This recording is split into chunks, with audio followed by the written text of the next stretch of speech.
in the present now. Yeah, we in the present. So how you been, bro? Like when was the last time we saw each other? Was it the Christmas joint? Yeah. The night before. Yeah, it was the night before. Yeah, December 24th. Throwing back shots and shit, getting fucking fried. Bro, nigga, I was sauced. I was sauced out of my mind, bro. This man was gone, bro. Like I was gone. Like I was not on earth. Bro, shot o'clock was like every 5 seconds, bro. It was a good night. It was a good fucking night. No, it was really good. Like I enjoyed myself, you know. You're always throwing out the good functions and shit. You know, niggas always having a good time, you know. Word.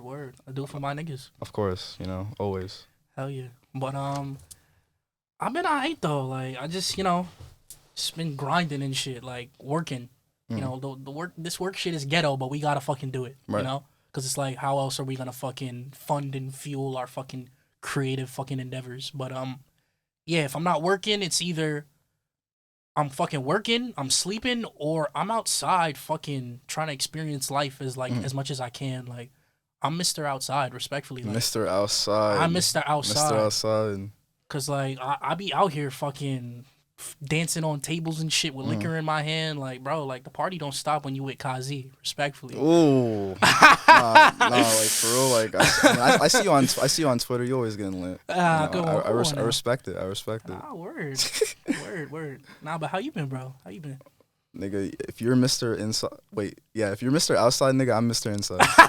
Like, bro. Nigga said homebody. Nigga, I am a homebody, respectfully. Like, I just be like listening to music, making music, making designs and shit. Hell yeah. Staying inside, you know what I'm saying? Ain't nothing wrong with that.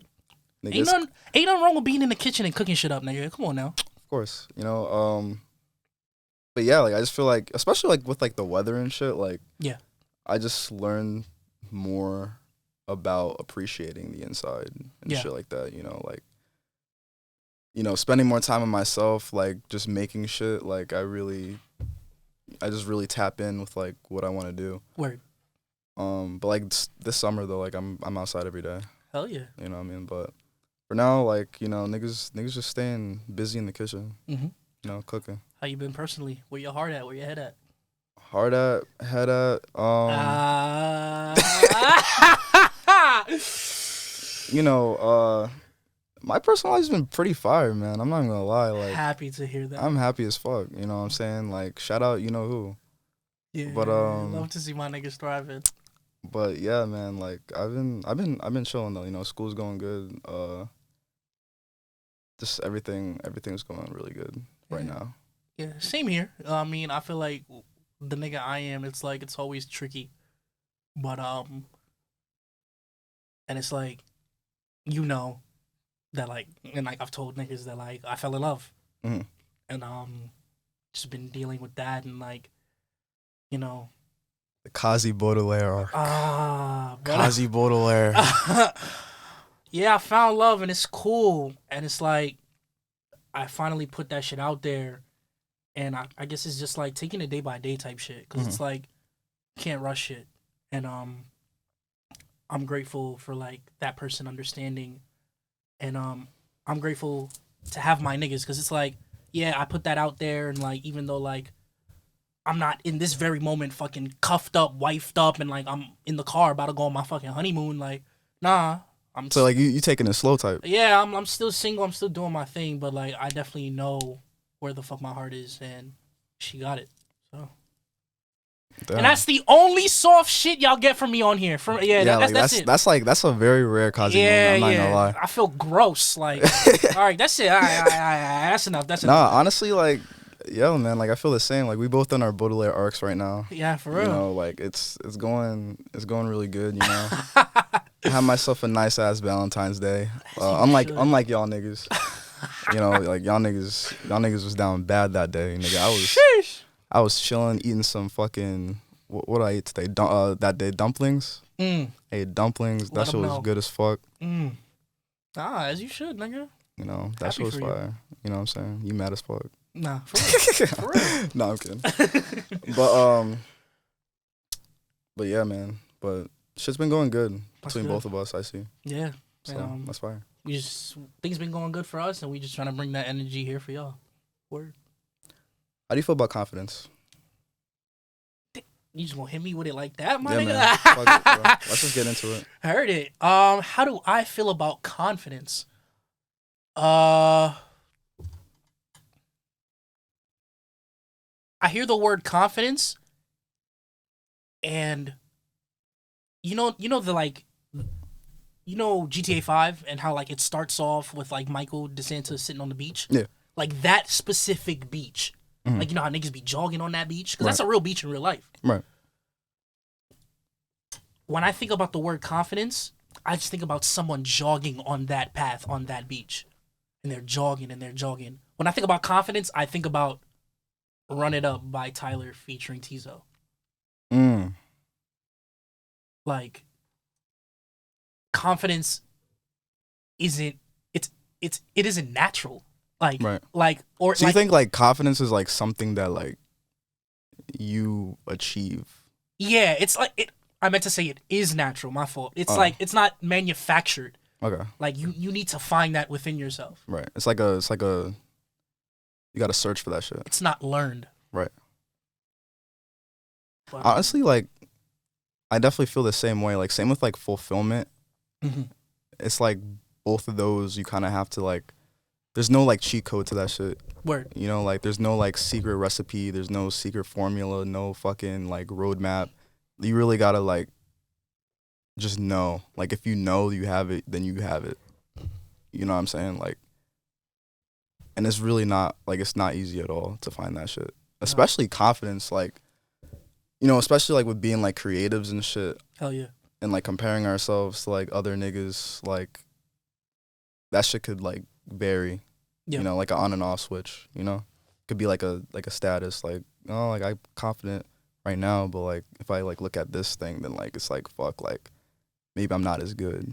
Like you feel like you on that track and like you found your groove, but like you see this one thing or like something happens where it's just like fuck. Exactly. I feel that happens to me all the fucking time, but that's just being human. And Right. that's just being a creative, respectfully. Yeah, exactly. So I feel like there's like a certain like level of confidence that you should have as a creative. Yep. Like you should be like on the border between like confident and like having an ego. And like I'm a really big like supporter of having an ego. I am too.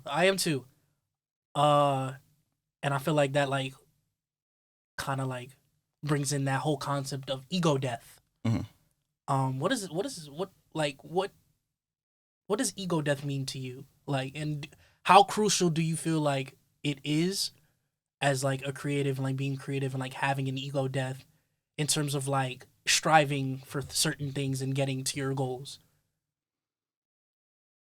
Not to get like too philosophical or whatever, but like I feel like bro, what? Ego death, like yeah, exactly. Now? Like I'm about to talk my shit right now. Hell yeah. Ego death in general, I feel like is like you like detaching yourself from like importance and like the need to like I guess exist and kind of like view I guess like the universe as like all right, like nothing matters. Nothing I do really matters, so like let's just like make the best of it. Hell yeah. You know what I mean? So like I guess that is like a death of an ego. Yeah. But you could also find another ego in that. By like, for example, like you could say like, oh, like nothing really matters, so like let me just talk my shit, or like let me just like stunt on niggas. It's weird. It's like yeah, exactly. It's you really can weird. find that ego from killing your ego. Exactly. That is philosophical shit. Exactly. It's like a paradox, Nah, basically. for real. You know what I mean? Like, and like I've had like moments of ego death so many times, like just like thinking like late at night, like bro, like yeah, this is like my life. Yeah. And like yeah, like if I die, like I want to make an impact, but like truthfully, like outside of that, like nothing really matters. Hell yeah. Like this shit like does not matter, only like in our mind. And I love that you said that, because I'm gonna throw this at you right now. What's the one moment in your life? You said you had many moments, but what's the one moment in your life where it's just like, yeah, that's like, yeah, like I've killed this nigga many times, but this is where I put that. This is where like I put the dirt and like tombstone here lies. Like, what was that one moment in your life so far where it's like, you really killed that shit? And how My did ego? you know? Yeah, and how did you know? Fuck. It was definitely when I switched my major from computer science to design, because I like lived my whole life. Well, like most of like my academic career has basically been like focused on like becoming a CS major in college and graduating with the computer science degree and becoming a software engineer, getting 6 figures right off the bat at 22. Because that's the safe, you know, accepted way of living. So I kind of like, you know, like associated like my like most of my life just on that premise without really like thinking of like the overall like factors that like control everything. Yeah. Like my life, people around me, like etc. Just the world. So like it was like first semester of like me being a CS major.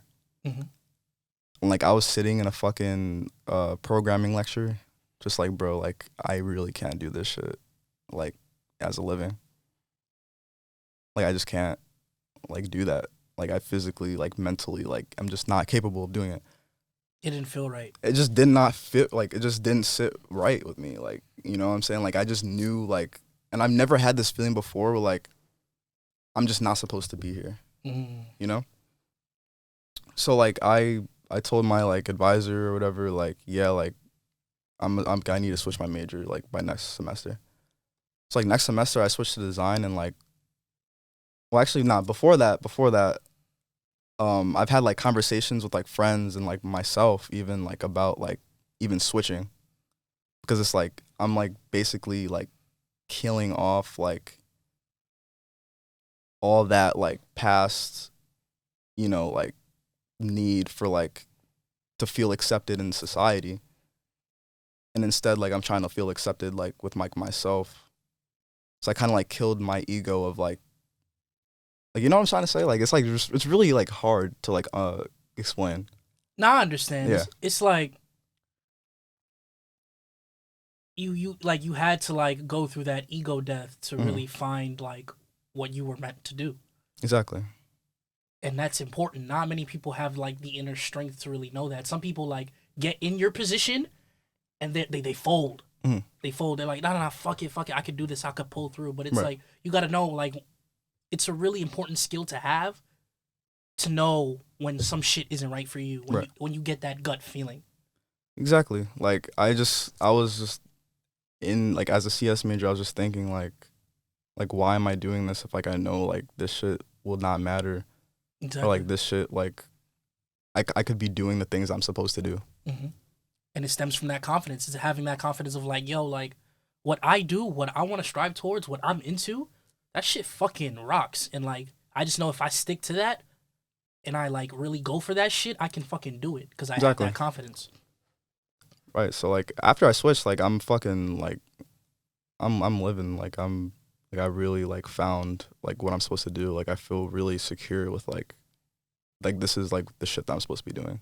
No word. And how like I know like what you're doing and how it ties into like what you produce in terms of like the cinema. Right. And how like it basically makes it so much easier. Because I know you were telling me that. That's like so fucking dope. It's like, bro, even before I like committed to like the design career path, I was still like kind of making like, you know, like music and like some designs here and there, like, and like I was pitching ideas to friends like just to like see like how they feel. And like they always like, the response was always like, I've never heard / seen shit like this before. Yeah. Like I always brushed it off, like thinking that like, oh, like they're just a friend, like they're just saying that just to say it. Like you gotta say this, like you my nigga, like exactly, you gonna support me regardless. Like they like insisted on like, yo, like this is actually crazy. Word. Like why are you doing CS? Nah, word. That's how you know. That's really how you know. Yeah, but like what about you though? Ego death. Like what was the biggest ego death for you? I feel like certain people know, like certain people like outside looking in, like people who really like pay attention to the little shit that I do know. It was junior year. Like junior year, like my music taste changed, my style changed. I had like these twists when I was originally trying to freeform my hair, but I didn't have too much knowledge about like that journey and how to take care of my hair in that way. Right. Like I wasn't spiritually like informed on like the freeform journey. Right. So like my hair was like a mess. So like around December 2016, that was like basically like, you know, winter break of junior year. Mm-hmm. Cut that shit off. I cut it all off. And like niggas were shocked. Like, yo, like you was growing out your hair. What the fuck happened to your hair, nigga? But it was a personal thing. I'm like, yo, like I want to do this. I want to do this right. December 14th, 2016 was the last time I cut my hair. And wait, repeat that. December 14th, 2016 was the last time I cut my locks. Oh, wow. So you've been growing it out like ever since? Yeah, it's like what, a little over 5 years. Wow. So junior year progresses and shit, and like I'm in my junior year musical, and that shit is great. And you know, like it's like you're just like you basically on this last hurrah of like, yo, like it's junior year, like I don't give a fuck because I'm about to be a senior. It's like I feel like being a senior, there's a sense of not giving a fuck because yeah, you're gonna leave like after this year, but there's a different type of not give a fuck when you're a junior. Yeah, because it's like now I'm an upperclassman. Now like this summer that's coming up is gonna be great because I'm about to be a senior. Exactly. But like you're basically like you're already checked out. Yeah, like, you know, like from there, like you're basically there. And it made it even more crazy that like my taste in music started to change, and like I had this new hair, and I'm growing my fucking hair out, and like my style started to change. Like literally, bro, I was that nigga that like so my 16th birthday. The very first thing that I bought for myself with my own money was my blue corduroy Supreme bucket hat. And literally, it was kind of my best friend in junior year. That shit was my best friend junior year. Like I had that shit on like literally almost every fucking day, and it kind of became a part of my character. I was literally that nigga that like my niggas know me, like Benny in the bucket hat. Like that was me. Like I was that nigga that would pop out like in school like wearing florals and shit for no fucking reason. That Odd Future shit. Like bucket hat, florals, Adidas pants, but like I would like write shit in the lines. Right. That like random shit that meant like something to me. Song lyrics, whatever the fuck it might be. And it's like, I guess that was the outside part of my ego death, but internally, like, I say it happened junior year because like the way I started to think kind of shifted. And like I really started to find like what Kazi meant to me. Right. And I really started to think about like the things that you were talking about. Like, I'm not that fucking important. Right. I had an ego death junior year because junior year, I started saying to myself, in 5 years, none of this shit will matter. Right. Junior year was what, 2017? That was 5 years ago. And I'm still saying to this day, none of this shit fucking matters. Doesn't. So that was my ego death because I was 16 yet to turn 17 saying shit like in 5 years, none of this shit will matter. Because like that's the thing about ego death is like, it's just that release of knowing, like it's just a freeing feeling knowing that like whatever you do, like whatever choices that you make, like you could make, like nobody's telling you not to do shit. Like you could really move your life the way you want to. Exactly. Instead of like, you know, locking yourself into like, you know, like what's accepted, because like that shit does not matter. So like my self-importance isn't according to like society. You know what I'm saying? Like nobody's like, who's dictating that? Exactly. You know? Because like you can think you're the most important fucking thing in the world, but there's probably a whole nother side of the world that don't know who you are and don't give a fuck about you. Right. So it's just a freeing feeling, you know? Exactly. So after ego death, we talked about like we just said like it's funny how like we find a new confidence and a new ego. Yeah. And a lot of niggas could see that like as like threatening, or like, you know, like people like, cause like I know like a lot of people talk down on people who are like confident in themselves because they aren't confident in themselves. Exactly. You know what I'm saying? So like, let's talk about it. Yeah. You know, like, because I know, because even after having like the ego death that I had last year, now like I know like, okay, like I kind of am that nigga still. Like, you know what I'm saying? Like, I am that nigga. Yeah. I am important. Word. Like, what I'm doing is important. Exactly. And it's like, for me, I didn't really acknowledge my confidence until I really saw what I was doing. Right. It was after Kazi Day last year. Mm. And like, I seen like the feedback, but also like, I seen what I did. Niggas really took all their friends, fucking told them, yo, pop out, dress this certain way, and let's party. And niggas did that. Yo, I literally took all my friends and had a 70s party in the East Village, bro. Like, I did that shit. I'm really that nigga. Right. In October this past year, I literally decided, I want to throw a fucking Christmas party. And you did that shit. So I threw a fucking Christmas party, and that shit was fucking lit. After that, I started to even feel more and more like, yo, I'm that nigga. Right. And I even told y'all that night, like, even though there's outside noise, I don't let it get to me. Because at the end of the day, everyone in the room, everyone I surround myself with is with me, and they surrounded by me because they genuinely fuck with me for who I am type shit. And that's when the ego death comes in. You wouldn't have had that feeling if you didn't have the ego death. Exactly. And I feel like outside people looking in, when they see you litty and you up and shit is up and it's lifted and it's popping, they start to hate and they start to see that shit as a threat and they start getting insecure because it's like, wait, this nigga is up and he's litty. I kind of want to be a part of this. But like, the reason why they want to be a part of it is because they see that you're up and you're litty for genuinely being you. Meanwhile, they're niggas that probably got to do all types of shit, flip the way they act in front of certain people. Because they didn't have that ego death yet. So, like, they're trying to, like, conform, trying to change their ways to, like, fit in, to, like, seem important in society when, like, that shouldn't be the fucking case at all. Nope. You know what I mean? Yeah. Because, like, even, like, bro, like, I was one of those people before I had my ego death. Like, I was trying to, like, you know, fit in, like, oh, like, am I doing this right? Am I blah, blah, blah? Like, exactly. But you got to realize, like, that shit, like, fuck all that. Like, fuck that noise. Like, hell yeah. Do you. And, like, as corny as that sounds, like, it's the fucking truth. Yeah. You know what I mean? Like, sometimes the simplest shit we just need to hear, and it rings so fucking true. Exactly. So fucking true. You know, like, my ego death, like, I found my confidence to make everything in the cinema through that. Word.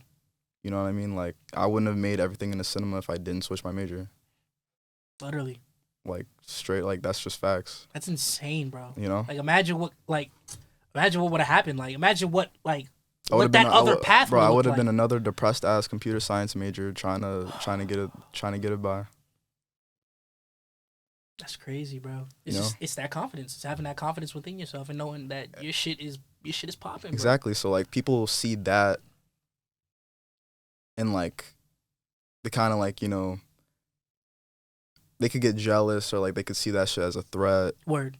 They could be like, oh, damn, like, you know, look at those niggas, like, they're just having, like, a good time. Like, they're, like, really, like, creating just to create. And they don't even care, like, who sees it, who doesn't. Like, it's just, like, pure, like, emotion. Word. Like, you know what I mean? And it's like, when niggas see that, like, you have this genuine confidence and it's infectious and then you have that genuine vibe around you, it's just like, they fucking hate that shit. And it's just, I'm at the point where I just stopped giving a fuck. I told you this already, bro. I'm gatekeeping my vibe, bro.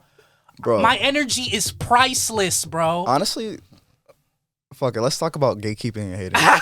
Honestly, like, we're gonna. We can't give him too much though. That's like a whole nother yeah. But just as like a preface, we're talk your shit, nigga. We at Everything in the Cinema, we hate.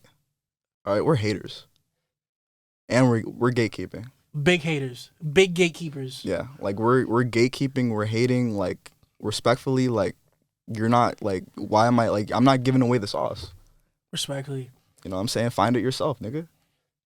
We not letting you niggas in on this heat. For real, like find your own, nigga. Wait till it rains and you see a rainbow in the sky and go chase after like, your gold, nigga. Find your own, nigga. Respectfully. God damn, like, and we're hating too. Yeah, and I might be dragging it right now, but as for you hoes, I'm gaslighting too. This goes to all the hoes. I said this on Valentine's Day. I'm gaslighting all you bitches, and I don't give a fuck. Look at my face. A fuck. Respectfully. Cinema shit, nigga. Yeah, but I mean, we could have like, you know what I'm saying, like another podcast. A whole another episode. No, honestly, because truthfully, like the mechanics and like everything about gatekeeping and hating, like it's really complex if you really want to break it down. Respectfully, like get lost. Never. But anyway, coming back though, I feel like confidence in like, you know, having like an ego, but still keeping it in check can like really be beneficial. And I think like it has been beneficial like in my relationships, like in my life, like in my personal life. Word. And even like, you know, collaborating with people. Like you kind of like you need that confidence or else like I feel like people aren't going to take you as seriously. Nah, most definitely. You know what I'm saying? Like, because like if I like go to somebody with like, you know, like a proposal or something with like about like a design, or like if I go to somebody like trying to collab on a song, like I gotta like appear confident type, like, you know what I'm saying? Like I gotta like come with that kind of like ego, like Kevin Electra gotta like pop out, like, you know what I'm saying? Like I gotta act like I'm that nigga, because I am that nigga. Word. Where I feel like, you know, like if you go in like too like modest, like, oh, like, you know, I think you might like the song. Like, it's just like, it's not gonna come off as like, they're gonna be more likely to turn it down. Word. You know what I'm saying? It's like, you gotta know your worth. Yeah, it's like when you told me to pop out to Live in URL, and it's like you was telling me like, yo, like let niggas know who you are, like, you know, plug your shit, like, you know, like break bread with niggas, like, you know, like, cause like that was my first time meeting them niggas, so it's like, you know, even though it's your first time, you may seem a little timid. It's like, put yourself out there, you know, take that risk. Cause I feel like, you know, like we're saying with like the ego death and like really like none of this shit matters. Like you have a choice to be embarrassed about shit. You have a choice to like be shy or whatever. You know what I'm saying? Like gospel. And that's different from like anxiety or whatever. I'm just talking like strictly like embarrassment. Like you have a choice for that. Like I'm learning that as I'm going, but it's like, you know, like if you walk in a room with like a fucking fuck ton of opportunities, like you best believe like I'm not gonna act embarrassed about anything. You know what I'm saying? Like I'm really gonna like put my name out there. Word. Cause like, you know, if they fuck with you, they fuck with you. Word. And you kind of just gotta navigate through that, you know? Yeah, and you just gotta present yourself in a way where it comes off like, yo, I'm here and I'm gonna grab this opportunity by the balls. Exactly. If I don't get it, I'm gonna keep it pushing. Another door is gonna open. And if I do, just know that you're not gonna get another nigga that's gonna make the most out of this more than me. Mm-hmm. And it's like, for some people, that may come off as stuck up. I feel like with confidence, people like kind of see it as like, oh my God, that nigga is so like stuck up and pretentious and blah, blah, blah. It's like, no, baby, I'm that nigga that where like I wake up in the morning after I do my whole like skincare routine and I brush my teeth and shit, and I'm fucking naked in front of my mirror, in my do-rag, got my Kazi chain on, fucking licking my lips, and like I'm saying to myself, yo, you cute, nigga, cute. Exactly. That's confidence. Right. There's a lot of niggas that don't have that. It starts with you. It does start with you. And that's the thing, like niggas try to get their confidence from others. No. You can't fucking do that shit. No. Your confidence is not in a music video. Your confidence is not in a magazine. I swear to God, you're not gonna find confidence in them A Boogie lyrics. I swear to God. Yo, you're not. And like I'm calling out a lot of niggas like them lyrics, them fucking pictures, like that's not gonna give you the confidence, nigga. You gotta find that shit. Word. Cause it's like if you the type of person where it's like you with your niggas and like y'all just always around each other, and like you're a person where it's like you're not really that confident and you just sucking your confidence away from your niggas. It's artificial. Yeah, it's lame. It's artificial. Like, and like nigga, like, you're forcing it. Cause like when you're outside of your group and you're in a setting where like you're away from your niggas, I'm gonna fish you out. I'm gonna know that you get your shit from other people, nigga. I'm gonna start fishing niggas out, see, like, nigga. It's a difference between like validation and getting confident in yourself, like being confident in yourself. Word. You know what I'm saying? Like validation is something completely different. Where like, you know, like if you really gain your confidence like from yourself, like organically, like that's just gonna ooze like off of you. Like it's gonna be so obvious that like you're legit, like you know you're not, like you know you're that nigga. Word. Like I have a friend, like, and I'm not throwing shade to my boy, but I have a friend, and you know y'all niggas know me, I don't name drop, but I have a friend. No shade, but like we were on FaceTime one day, and it was recently, and he told me like, yo, like, I'm not gonna lie, that whole, like, kamikaze shit, that shit played out. I don't know, I like Brandon. And it's crazy, because last episode, wasn't I saying that I personally feel like my real name is played out? Right. So, like, it's crazy how, like, to other niggas, they like, yo, like, honestly, that kamikaze shit played out. Like, I like Brandon for Brandon. And it's like, the way it came off, because, like, mind you, this is, like, a day or two after I threw the Christmas joint. Right. And like that was the topic of discussion before like we got into that. And I'm just like, this person saying that, I feel like that says more about them than me. 100%. Cause it's like yeah, like it's a nickname or whatever, and like it may come off as like, yo, this nigga, like that's his persona or whatever. But like, no, it's deeper than that. You don't know what it deeply means to me. Right. Like, yeah, it's a nickname. Outside looking in, people might see it as a nickname or like, yeah, this nigga made a persona for himself, but like you don't know what that shit means to me. So it's like, I know who I am, I know what works for me, I got my thing, I got my world that I built. And I feel like that nigga said that shit played out, nigga. Yeah, that like shit played out. Get the fuck out of here, like. Nah, nigga. I don't know, it rubbed me the wrong way. That's my nigga, but like it rubbed me the wrong way. But like, some niggas just don't get it. All right. Some niggas just don't get it. It's just like, I feel.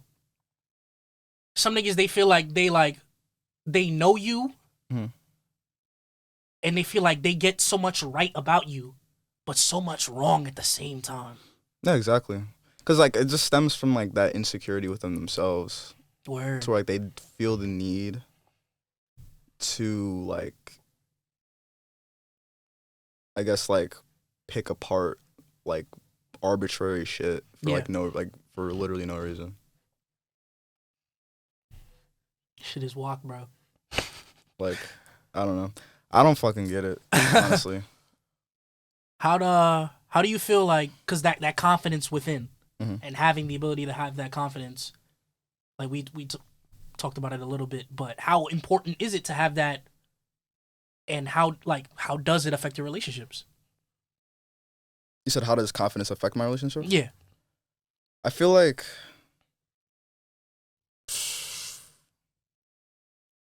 honestly, I feel like it's benefited like my relationships a lot. Like I feel like,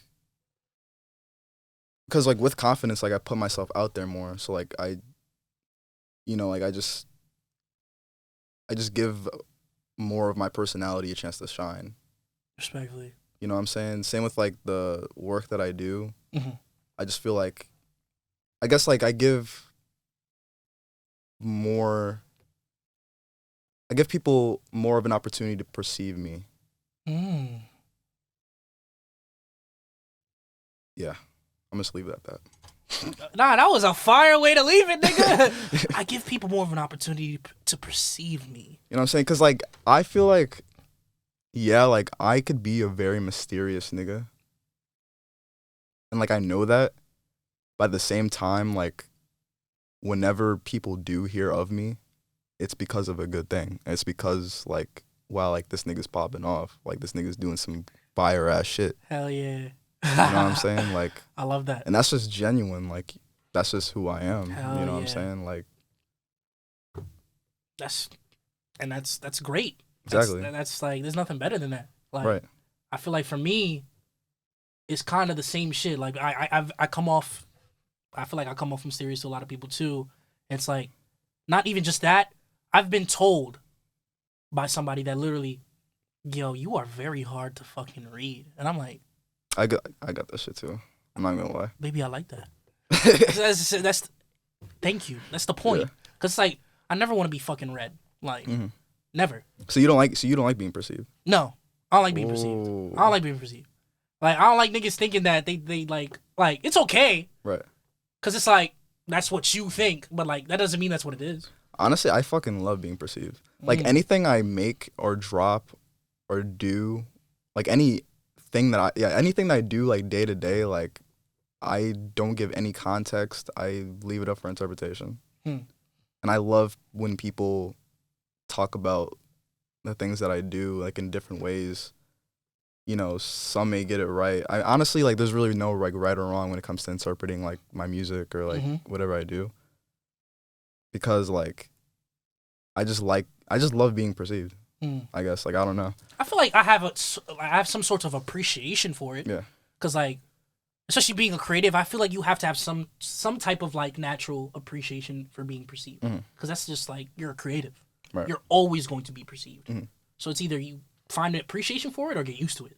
Right. That's just gangster. But I feel like for me, for example, my phone. I don't have a lock on my phone. And I tell people that, and they're like, yo, you're fucking crazy. What the fuck? Yeah, like, you're insane for that. One, like, the government can be watching you. First of all, I have a government-issued phone. I live in the United States of America. I hate niggas who be like that, bro. I just, like, I'm always being watched. I'm a U.S. citizen. Exactly. like my family chose to live here, and exactly. that's Honestly, the consequence. Like, not to even like segue from like, not to like get away from like whatever you're saying, but like niggas who be like, yo, like the government is using this to track, like, nigga, they have the birds work for the bourgeoisie. Oh my god, like the government has like nigga, like, you have a fucking social security number. For real. Are you fucking stupid? We're all like, fucking numbers. Like, we might as well have barcodes on the back of our fucking heads. I'm saying, like, you have an ID. Like, yeah. You have a social, like, you probably do taxes. You probably have a job. You probably, like, niggas have information on you everywhere. Exactly. We are all just fucking walking documents. Exactly. Walking fucking documents. Like, I think I read somewhere, like, you're photographed or, like, you're on camera, like, like, I don't know the exact number, but it's a fucking high, like, high-ass percentage, right? Yeah, amount of times that you're on camera day to day. Like, you're not fucking anonymous. Like, stop trying to be like that. Nigga said, smile, you're on camera. For real. Private screening. But, yeah, I don't have a lock on my phone. And I've literally been like that since high school. I haven't had a lock on my phone since high school because, one, I find it dumb. And, like, just personally. And two, like, people be like, yo, what the fuck? Like, you're mad weird. Why? Like, put a lock on your phone. My main response every time it comes up a convo, I don't got nothing to hide. I will literally give niggas my phone. Whatever you find, however you react, and however it makes you feel from, like, scrolling through my phone is however it makes you feel. But at the end of the day, I don't give a fuck. And I feel like that, in a sense, is kind of confidence, because it's like, I'm confident in my personal life, and I'm confident in what I have in my phone that I just don't give a fuck. So you, I feel like it's not that you don't like being perceived. I just feel like you don't care about being perceived. I guess so. Cause, like, I mean, giving niggas like your phone, like, they could literally have any thought about you after that. Literally. And you wouldn't give a fuck. But I feel like, at least I hope that, like, that comes off, like, on social media, like, in terms of, like, the product that I, like, the content that, like, I release and shit. I hope that comes off. Cause, like, I feel like, and I've been told this, but also I'm starting to feel like I'm a nigga where it's like, that nigga really don't give a fuck. Like, I feel like you could tell by my feed, the way I tweet. Oh, of course. I really don't give a fuck. Right. And it's like, that's another thing you can't manufacture. Like, it took a lot of experiences and fucking a lot of life shit to get this way. So no, I mean honestly, like yeah, like I feel like a lot of niggas like they could have that I don't give a fuck mindset, but it's so fucking forced. It's so forced and it's so obvious. I feel like with you, like it's obvious that like you're like that's just who you are. It's in the way I dress. Especially like if you like if any of y'all niggas like meet this nigga, like you could tell like this nigga just doesn't care. Like you see it in my events, you see it in the way I throw my events, you see it in the way I dress, you see it in my feed, my tweets, like everything I fucking do. Like I would say that I try, but like I'm not trying. I don't give a fuck. So with that, like, how does that play into like your, I guess, level of like vulnerability? Like, how do you like, I guess, balance confidence and vulnerability? Like, what's like the dynamic? It's a very good fucking question. So balancing the dynamic of confidence and vulnerability.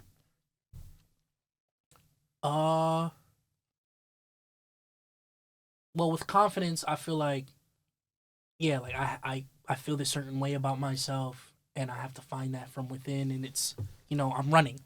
I'm running. I feel like with vulnerability, it's running, but like also, like you're running on that path, you're back on that beach, right? And say like you're really getting tired. You're really getting fucking tired, and like you stop for a second, get down on one knee, and like you're sweating and you're about to pass out. Someone comes up to you and they're like, yo, you want to sit down? Like, you okay? It's having the ability to be like, okay. Instead of just being like, yo, fuck off. And just keep running. I feel like that's such a fucking weird ass metaphor. Honestly, that's so philosophical. And that's crazy how I made it connect. Yeah, that's actually insane. That was not fucking planned, yo. That was actually insane. The way that metaphor connected from earlier is great. Nah, cause like King me. Nah, deadass. Like when you were saying that shit, I was like thinking like, wow, what the hell? Cause it's like, yeah, it's important to have confidence, but at the same time, it's like also having the ability to let people in. Right. And I have trouble with that. I'm not gonna lie. I have so much trouble with being vulnerable. It's all a learning curve. It is. It's all a learning curve. Cause like I'm like the type where like yeah like I'm like running, but like if somebody notices that like I'm tired, this is like metaphoric. Like this is like a metaphor, obviously. But like if I'm running and like I'm tired, like I don't want niggas to think I'm tired. Like I'm just gonna keep fucking going. Because you feel like you're vulnerable. Exactly. Your guard is down. Like I want to exactly. Like I want niggas to think like, oh, this nigga's stamina is on 10. Like he's always going. But truthfully, like niggas be breaking down all the time. Word. You know what I'm saying? Nah, word. I just never give like people like the like I don't know. I just feel like it's like I just never give people the chance to see that. You know, like, and that's not even on purpose. It's just like who I am. Word. Vulnerability is not easy. I feel like it took so fucking long for me to be vulnerable. Especially being a kid that like both his parents are from Haiti and they're both immigrants. Came up living in Queens, like in this Haitian family. Don't really know what I want to be yet. But on top of that, I'm of Caribbean descent. I want to be a creative. And the way I even grow out my hair and how that's kind of seen in like a Caribbean household, it's like I am not the quintessential image of the product of two Caribbean immigrants. I'm not. Right. I'm not. My grandmother tells me every day, cut your fucking hair. Cut it. I don't want to look at it. Liled. It's ugly. And I'm just like, I don't care. Right. But it's just like it's mastering my vulnerability though. It's like it's weird because it's like it can come off as like me not giving a fuck, but it's just also like it took that time for me to be vulnerable. especially with something as sensitive as hair. Right. Yeah. Very. Like, obviously, I went on this journey, and I appreciate this journey so much with my hair and shit. But also, it's like I had to find my vulnerability. I had to really tell myself that, like, listen, I'm gonna go through these ugly phases. My hair's not gonna look perfect all the time. Right. But after 5 years of growth, I fucking love my locks, bro. Like, I feel like, just in terms of like who I am spiritually, I wouldn't like I would just it would be a piece of me missing if I didn't have locks. Right. And I'm my fault for like deviating away. Kind of. No. We talking about hair now, but it just has to play with it. For me, at least, that's a part of my vulnerability. Yeah. So. Damn. Nah, I feel that. Like, I feel like, especially like with hair, like I've had locks before. Like, you definitely like, this is a whole other level of like exposure. Word. You know, I guess like vulnerability and exposure are like one and the same. And I feel like it's definitely important. Like, I definitely see the importance of like being vulnerable. Like, that's why like I kind of use music as a way to like, as like a vehicle to like get out, like to kind of expose myself, I guess. Word. But like on social media and like shit like that, like I do not expose myself at all. Like, I definitely like keep like a certain like, I'm not image, but like, you know, like I just show like what I feel like is important to show. Yeah. You know? And I feel like it's especially for me, it's finding a balance. Because like I told niggas earlier, I'm Mr. Outside, and I'm fully behind that shit, respectfully. Because I've been outside. I don't. It's like to the point where like I don't gotta tell you that. You see it on my socials. Exactly. But at the same time, it's like, wait, you outside, but aren't you kamikaze hiding or whatever? Blah blah blah. Aren't you this mysterious nigga? Okay, it's finding a balance. Exactly. I feel like if I was always hiding, that like there has to be fucking levels to the spectrum. If I was a nigga that was always hiding, that's lame. If I was a nigga that was always outside, it's lame. Right. There's levels to me. Sometimes, like, I will be fucking in the crib and you won't fucking see me. But other times, I will be that one nigga outside fucking throwing back shots with my niggas. And it's like, even though I do be outside, I kind of still find ways to blend in that kind of, like, level of obscurity. Right. Say I'm with my niggas. I won't like put the location on. I won't tell niggas where I'm at. Right. You feel me? It's just like it's like a balance, and that kind of has to do with gatekeeping too. It's like I'm not fuck y'all niggas. Respectfully, I'm not letting you know. I'm not letting y'all niggas know where the fuck I be at. Yeah, I guess like I'd be gatekeeping my life, bro. Like, bro. You know what I mean? Bro, your energy is priceless, bro. Exactly. Like, I feel like only like a certain like sector of people really like truly like I expose myself to. Yeah.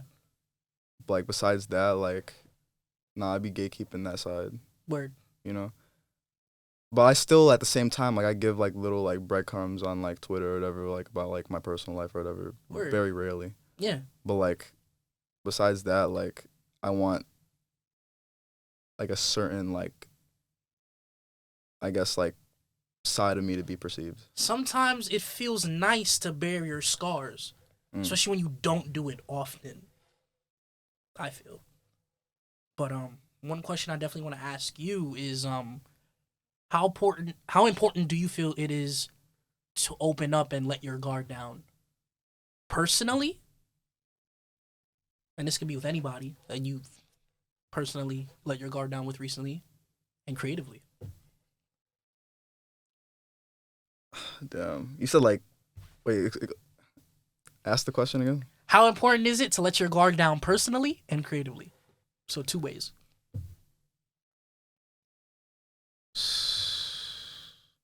I feel like creatively, it's very important.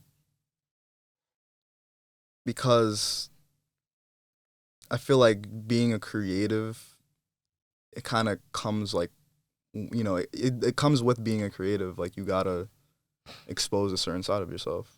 Like, there's like there's just a certain energy that you have to pull. Word. To like make shit. It's a creative community. Being a creative is you're literally in a community. It's like. Exactly. That's why, like, you know, like if I'm if I'm making something, like, I'm in a totally other mindset, like, another side of my brain. Word. You know what I mean? Like, literally. As far as, like, now, that could also be broken down because, like, there's different personas. But I feel like within the personas, there's always going to be, like, truthful to you. Yeah. Like, different personas can be different sides of you. So I feel like, you know, take that as you will. But as far as, like, my personal life, I feel like I said before, like, exposing myself and, like, being vulnerable, I only give that privilege to, like, a few people. Word. Word. But even then, it's like, yeah, I'll just leave it at that. No, word. Yeah. And I feel like it makes it special. Uh-huh. It makes it special.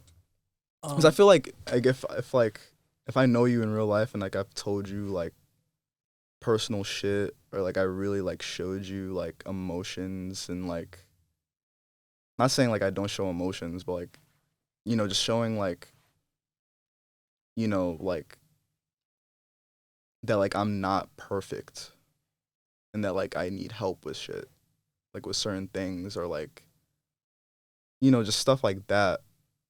And, like, I'm coming to you about it, or, like, we're just in conversation and, like, I just bring up, like, something that's in my personal life. Like, I feel like that, yeah, like, that's just really important.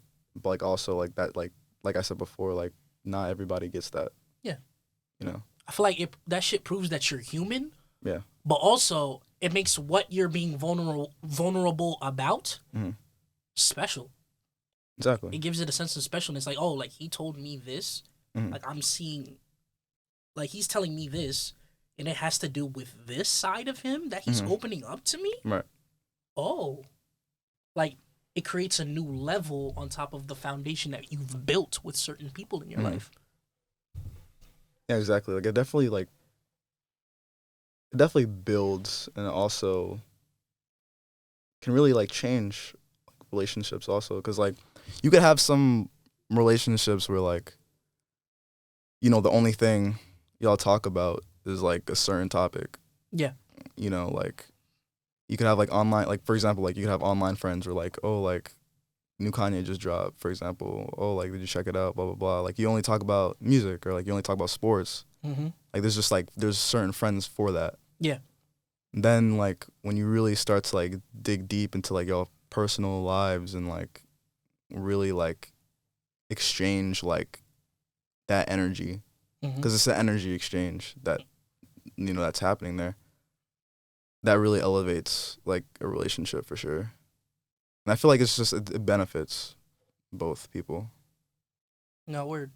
I feel like you have two people who find themselves in a situation just being vulnerable with each other. It just produces more good than bad. Yeah, and I feel like it gives, I guess, like, going back to, like, being perceived, I feel like it's not bad for your personal life to be perceived, I guess, because it gives you more perspective, you know? Because, like, if you just hide, like, you know, everything that you go through, then I feel like you're just not going to get, like, outside, like, you're just not going to get another perspective on it. You're just going to be, like, inside your head. Word. You know what I mean? I feel like that's one thing that I've definitely been trying to, like, open myself up to more, and, like, I've been on the learning curve with that. Yeah, like, in this like, that's really hard. Oh, like, yeah. being inside your head, like, is because in that, like, you just go, like, deeper. Because, like, if you're inside your head, then you feel like, oh fuck, like, I'm alone. When honestly, like, that's really not the case most of the time. Nigga, you talking to Mr. Overthinker over here, Bro. so. No, like, overthinking is, like, top 3, like, biggest, like, struggles in my life. Yeah, anyone who knows me, like my niggas, they know that I'm probably the biggest overthinker that they know. And it's like, I get caught up in my head and shit, especially when it comes to personal shit like my love life and, like, shit that I don't really promote like that, or, like, Right. the shit that, like, outside niggas don't know about me. And I'm definitely on the learning curve. And it's definitely, like, something that like I'm trying to get better at. But at the same time, I'm just glad I'm self-aware. And I don't know, like, self-awareness is good, but at the same time, in this kind of situation, when it comes to overthinking, I don't know, because it's like, I'm aware that I overthink, but, like, I still do it, you know? Yeah. So. And I feel like there's really no cure for overthinking. No. There's really not. No. You know, you kind of just have to, like, get through that patch, you know? Because there's also, like, periods of time where, like, I just don't overthink. I just do. Keep doing, like, whatever I'm doing. Like, I'm having that now where, like, I'm just going. And you owe that to yourself. Exactly. Because when you overthink, you get caught up. And that just slows shit down so much. Oh, my God. Oh, my God. It slows everything down. And it's like, I don't know. Because honestly, like, in overthinking, there's some pros. Yeah. It also depends on what you're overthinking about. Like, say exactly, if, like, it depends. If it's me throwing an event, that's good. Yeah. Because I'm thinking about every fucking detail. Like, that's great. Exactly. It's, you know, because it's one thing to, like, you know, just overthink for no reason, but it's another to really, like, think, like, okay, I'm not supposed to do this shit, like, just on a whim. Word. Like, you know what I'm saying? Like, I should think about this. Nah, word. You know? And, like, overthinking could provide, like, I guess, more avenues of, like, the things that, like, you want to do. Like, for example, like, the new branding for everything in the cinema. Like, I was thinking about that a lot because, like, I really wanted to, like, do it justice. But if I just, you know, did the first idea that popped in my mind, like, it just wouldn't have worked. Like, I feel like I really needed to go through, like, that brainstorming and, like, that, you know, overthinking period. Yeah, and I didn't see your whole process in making. Oh, it was extensive. Making that logo, like, because when you look at the logo, it's a simple ass fucking logo. It's very simple. But like, the fact that you're telling me it was an extensive process going through like making that, because I think like niggas don't know, like, when it comes to like design and like, you know, making anything, like, the simplest shit could take the longest time. Word. You know, like, for example, like the Apple logo, I'm pretty sure that did not take 2 seconds, but it could take 2 seconds to make right now. Because it's like, but like, actually thinking about that, like, because like with the logo that I made for everything in a cinema, like, I was thinking, like, in the long term, like, will this be an iconic logo in 20 years? Like, if people see this, can they attach this to everything in a cinema? That like sense of like it being recognizable. Exactly. That's the number one thing when it comes to a logo, is it being recognizable. And that's the thing that I had to realize. Because Odd Future, that donut, they nailed it down. Exactly. Made in the URL, that URL with the star coming off, they nailed it down. Exactly. And now it's everything in the cinema with that asterisk, baby. Come on now. Exactly. So, like, now people see that and it's like, wow, like, that logo looks fucking sick. Word. And I know now, like, I did my job. Word. You know, and like, it took me, because that was honestly, because actually making the logo, like, it took not a long time at all. Mm-hmm. Like, it was just like a little curves in Illustrator and putting ellipsis. Like, it wasn't hard. But coming up with the idea of doing that was fucking crazy. Because there's such complexity in simple shit. Exactly. It's so simple, I don't want to fuck it up by overthinking. Exactly. You know, because, like, one mistake in that logo could change, like, how people perceive it. Mm-hmm. Like, you know, should I curve it this way or that way? Like, the positions of the circles, the colors. Word. You know, it was a fucking, you know, series of thoughts, but like, in the end, like, I'm really satisfied. And like, that was definitely like my favorite thing that I've done, like, design wise. Word. Easily my favorite. Because it wasn't a stressful type of overthinking. It was more of like, I was really digging into my brain about any ideas that I had, and that's just the most fun thing about being a creative. Word. You know? And it's wild that you said, like, going back to what you said when you were describing the logo, like simplest things take like the longest time. Mm-hmm. Like when you said that, the reason why I like made like the sound that I made, like or whatever, is because I started to think about my personal life when you said that. Mm-hmm. And when I told Shorty I was in love with her, because it's like, and when we're like, as you know, talking about vulnerability and shit, Mm-hmm. going back to when I told Shorty I was in love with her, and us both being mature and deciding like, yo, like, you know, yeah, we feel the same way, but let's not rush it. Something so simple, but like, there is that possibility of it taking a long time or it taking a while and it going nowhere. Mm-hmm. It's like, that shit can go nowhere. Exactly. You feel me? Mm-hmm. Like, but like, it's just doing my thing and just having faith in shit just like taking its course, you know? I feel like that's when like overthinking takes a turn for like, Hella. you know, like, should I think this much about something that, you know, like, this truly doesn't matter? Word. Versus like, you know, like making something for like, whether it be like a design, song, clothes, whatever, like you really want to like make the best product. Mm-hmm. Versus like something in your personal life where like, okay, like in the end, like this decision doesn't define me. Word. Like, you know, like this decision doesn't really, like this isn't the end all be all. Like, just do it. You know what I mean? Like, because the longer you wait, like it's not gonna change. Like nothing's gonna change. Like it's just like you just got to do it in the moment. And like I had the same thing. Like I liked this girl for a long ass time, like an embarrassingly long ass time.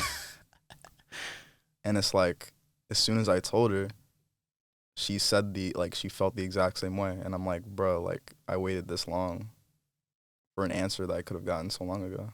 Word.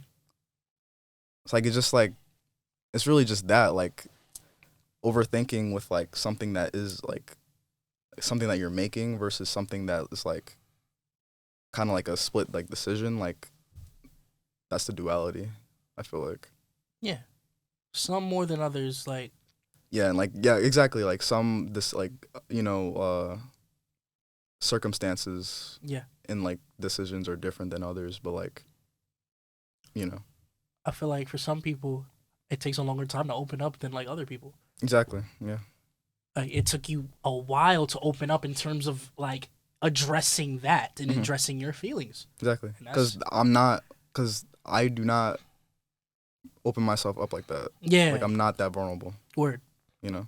But it's a learning curve. It is. Like man's is 20 years old, bro. Like, like it's okay. Like no, that's another thing we have to like remind ourselves. Like it's okay. It is okay. You know. Like we are like, young ass niggas, bro. It's not the end of the world. Yeah. You know. That like it takes us fucking months or years to fucking tell whoever how we feel or like tell this person like, hey, like this is what it is. You know. Exactly. Like we're live right now. Like respectfully, I will tell Shorty if she ends up watching this, but I overthink about you, and I don't give a fuck. That's just what it is. I'm human. I overthink about you. I fucking like you, and you got me geeked, and I fucking hate you, nigga. Geeked.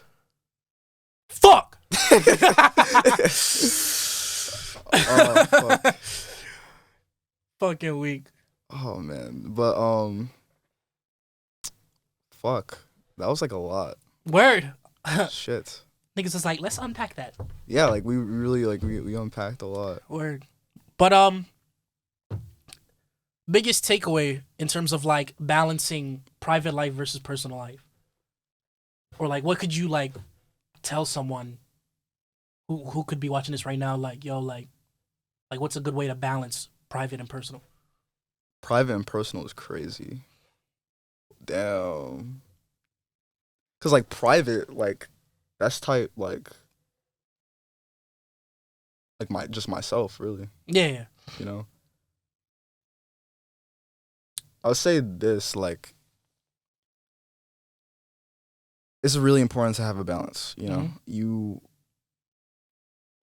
Cause there's some shit that like should be kept private to yourself. And maybe one other person.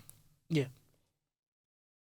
But at the same time, you don't want to alienate yourself from others and like become like a loner or like, you know, this mysterious ass nigga. Like you definitely want to give your personality, your true personality to people so that I guess you're not necessarily like you're viewed a certain way, but like you just, I feel like if you give out your truest version of yourself, it's just gonna benefit you the most. Either way. Like if you try to like, you know, manufacture a different personality for others, like it's never gonna end in a good way. Never. Like good things could happen in that moment, but like in the long term, like when you try to keep up that facade, like it's gonna catch up. Yeah. It always catches up to you. You know, so like I feel like having that balance just breeds good shit. Really. Word.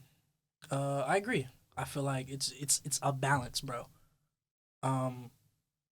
Because as humans, it's so important to keep shit private. Mm-hmm. Like, there's always gonna be things in life where it's like, there's no need to promote this. Like, there's nothing to gain from promoting this. Mm-hmm.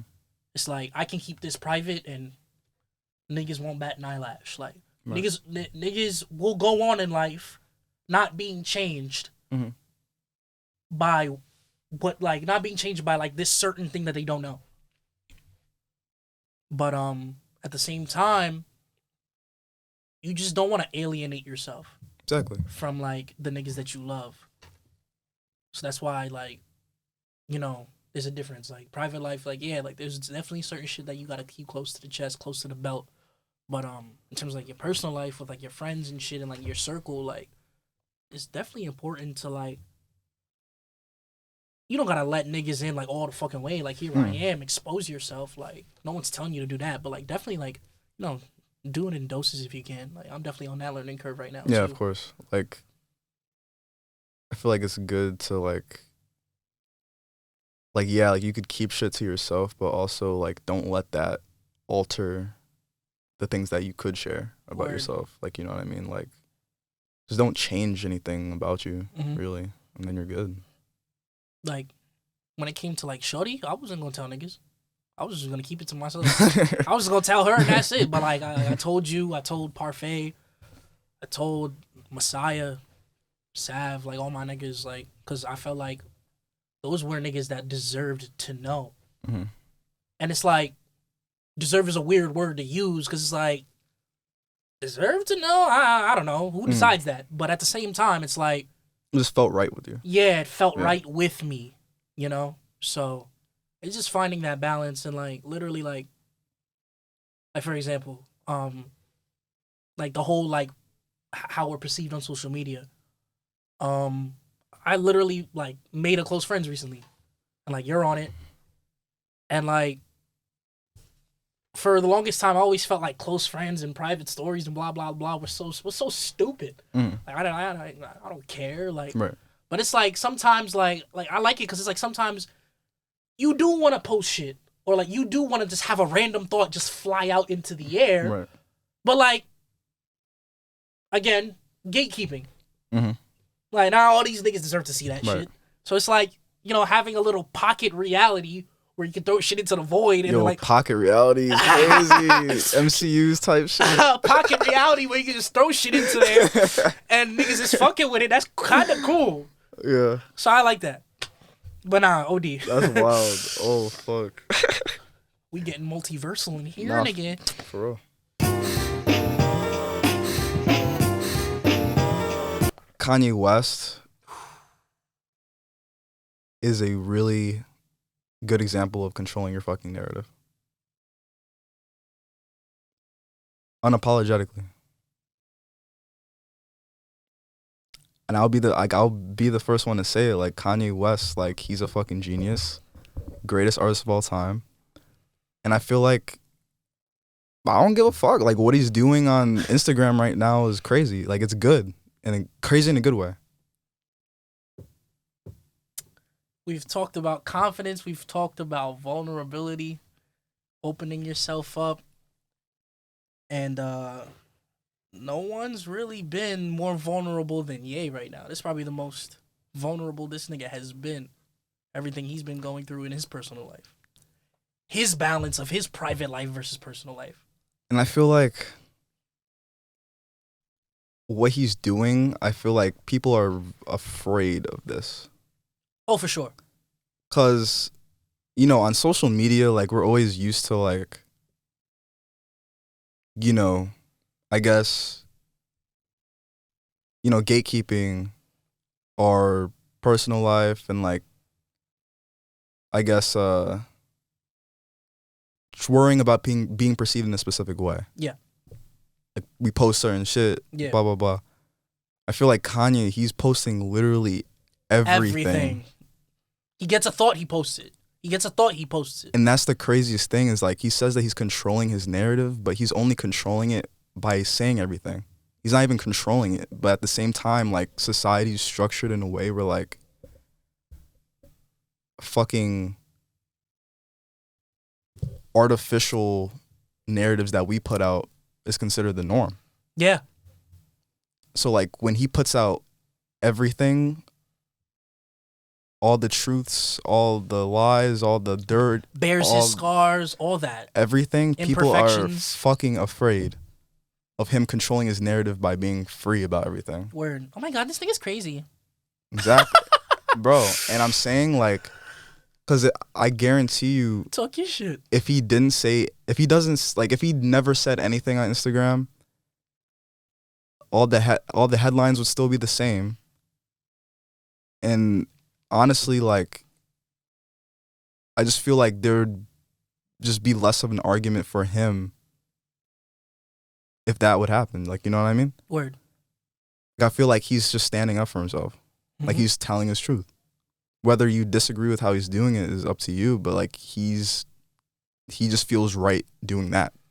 Especially after so many years of being that one dude, like, where in the media, like in the news, the paparazzi, the TMZs, the Perez Hiltons, and all that, like, it's just he's sick of it, bro. And that's the thing is, like, because during, like, the peak, like, MAGA Ye era, he was rocking the red hat, he was with Trump and shit. Nah, shit.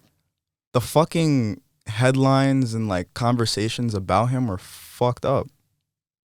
Like, truthfully, like, yeah, you could disagree with that, but, like, the narratives that were being pushed about that were nasty. Yeah. But he didn't say shit about it. Word. He just kept going. Mm-hmm. Or I feel like now he's just fucking tired. Yeah. And he just said, fuck it. Mm-hmm. And he just let loose. And I feel like that's just beautiful. And call me a dick rider, I don't give a fuck. But that shit is fire. I feel like we have now seen in a very long fucking time, and we're gonna get to the documentary, but the documentary's proof of this, but, like, in terms of how Ye has been acting and, like, what he's been going through and, like, how he's been posting and, like, controlling his narrative, this is the most human Kanye West we've seen in a very long fucking time, bro. Yes. Oh my God. Yes. And, like, oh my God. And the fact that, like, people are, like, the reactions are just so fucking crazy. Because it's like, he's just like, this is just the most human thing that he can do. Yeah. It's just because, like, everybody in our day-to-day, like, you know, niggas who be posting crazy shit. Like, you post crazy shit on Twitter. Everybody posts crazy shit on their close friends. People talk shit about each other all the time. Word up. People act out. But all of a sudden, when Kanye West does it, oh, it's because he's bipolar. Oh, he's a fucking maniac. Oh, he's this and that. And it's like, bro, like, he's just a fucking human. Literally. You know? Like, he's not, like... Because, like, I know, like, I prop him up to be, like, the greatest or whatever. Yeah. But, like, truthfully, like, he's not any different than I am. He just has a bigger platform. Bro, I'm not gonna lie. This is just real shit. You same niggas that's, like, coming at Kanye and calling him a maniac and classifying him as crazy from all these Instagram posts and shit, the same niggas in high school who would get off all your thoughts on a black screen on Snapchat. You same niggas. I swear to God. I swear to God. Fuck y'all niggas. Streaks don't hit me up. Yo, like, leave Kanye West alone. Leave Kanye West alone. Like, I feel like it's so easy to shut the fuck up. Like, if you think he's crazy, stop talking about him. Bro. Nigga. The fucking narratives I see on Twitter about, oh, I'm so sick of the Kanye news. I'm so sick of... Bro, stop fucking talking about him. You're making Just it worse. leave it alone. And it's like, bro, like... I'm tired. I'm tired of it, bro. Like, I'm fucking sick. I'm sick of this shit. I really am. Oh, Lord. So I think, shout out Kanye. First and foremost, he's really like he's shifting the fucking paradigm. Word. For real, like he's using social media in a way where like not any other celebrity has. Word. I feel like you find a sense of like humanity, but also individuality in the way he's been acting. It's like, wait, when something crazy happens in my personal life, I kind of do this. I kind of do that. Mm-hmm. Wait, this point he's making here, the relatability of Kanye West recently has been crazy. Very relatable. Crazy. He's just posting his thoughts. Bro, like, he's just a fucking nigga that got divorced and wants to see his fucking kids. Like, exactly. You know how many niggas can relate to that? Like, bro, like... And she's fucking a new nigga? Like, you know how many niggas can relate to that? He called that nigga Skeet Davis. Bro, that fucking Civil War meme that he posted was hilarious. Insane. That shit was funny. And it's shit like that like reminds me like Kanye's just another nigga, bro. Bro, he's posting memes. He's just hurt about this fucking breakup. Like he's gonna get over it. He has eventually. a nigga mentality, bro. He's getting his shit off right now. Exactly. And like, fuck it, let him. I'm saying. Yeah, like let him, bro. Like whether he gets the consequences or not, like let him be his truest form. You know? It's amazing to see. It's like the dude that literally went from saying, I am a god, I am a god, I am a god, to fucking being in a car and fucking making a video on his phone telling niggas that, like, he wasn't given the location to his daughter's fucking birthday party? You see that shift? Mm-hmm. Bruh. Bro. That vulnerability. Bro. Confidence to vulnerability. Mm-hmm. Crazy. But it also, like, it takes, like, a level of confidence to even post that shit. Exactly. You know what I mean? Like, I guarantee you, like, the Kardashians did not expect that. Word. At all. Because they were rushing to change the narratives with TMZ real quick. Like, oh, like, it was just miscommunication, bro. Like, nigga, you did not give that nigga the address because you don't want him there. What'd you call her? Kris Jong-un? Yo, Kris Jong-un is always at it with these fucking TMZ articles, page 6. Like, they think, like, they're not blatant about it, but, like, it's fucking obvious that they be controlling the narratives. So Word. Kanye took the time out of his days to control his narrative. Word. Which is just saying whatever the fuck happens. How do you feel this divorce has been on him? How do you feel like... Well, he's fucking going through it. How vulnerable do you think this shit has made him feel? Very. Bro, he's fucking... Like, put it this way, bro. He's fucking Kanye West. Like, the dude has probably the largest ego out of anybody in the world. But at the same time, he's also the most vulnerable person in the world. So that dynamic is going to lead to some shit. Like, this is always going to happen. Like, there's no other outcome but what's happening right now. So I feel like, you know, his mental, I think he's definitely going through it a lot. Yeah. And I think mainly it's because of his kids. Word. Kids are the key. You know? Like, it's definitely, like, his kids, man. And he just wants the family back together. That's really it. And, like, he's just hurt as fuck. Yeah, you gotta feel for the man. Like, I mean, yeah, people have their opinions on, like, the way he's going about voicing his feelings and wanting to control his narrative, which I respect. Your opinion is your opinion. Mm-hmm. Like, some people feel a certain way about how he's going about it. Right. And you have the right to feel that way. But at the same time, it's like gone on record and it's been shown. You saw the man was kept away from his fucking kids. Mm-hmm. And, like, I'm not a lawyer. I'm not in the judicial system. And they drug tested him too. I don't know They thought that he was robbing. I do not know the whole fucking situation with him and fucking Kimberly's divorce. Yes, she's Kimberly Kardashian to me. Kimberly Kardashian is crazy. Fuck Kim K. She's no longer Kim K. She's Kimberly Kardashian. Respectfully. But with the fucking airbags as fucking butt cheeks. But like, that's like one undeniable fact. Like, he was being kept away from his kids, and at the end of the day, that's fucked up. Yeah, it's fucked up. Mm-hmm. Yeah, definitely. And I feel like I don't know, because on one hand, like, I do like the fact that, like, he's, like, how he's posting on social media. Like, I think like it's good to get that release out, and it's good to, like, just, like I said before, control your narrative. But it definitely is, like, making it worse for him at the same time. Bro, in the world of Blondeds and Donald Glovers, where we don't get shit out of them, we're getting Kanye fucking letting it rip like a fucking Beyblade. I am having fun over here. Yeah, man. I don't know. I have no idea. But that's my goat, always. I'm always be on his defense squad. Word. Lawyer. Always figure out ways to defend his narrative. That's just how I am. I'm sorry. Man, you don't gotta apologize, bro.